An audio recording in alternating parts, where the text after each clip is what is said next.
Construction runs America, but the people who actually build it are invisible. White collar got platforms, blue collar got ignored. Even though the economy depends on them, job boards weren't built for construction, resumes don't reflect real skills, algorithms don't understand trades. Certifications matter more than buzzwords, so workers get filtered out, forced to compete against each other. Everyone calls it a labor shortage, but that's only a part of the problem. Workers exist.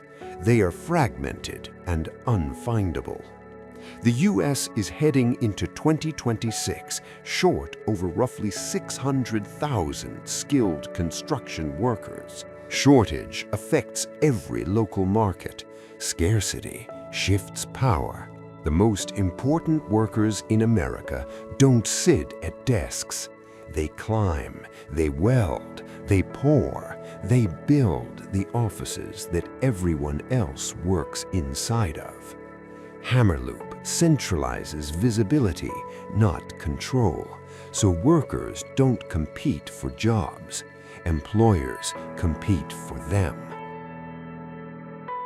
If you build America, your powers should be visible.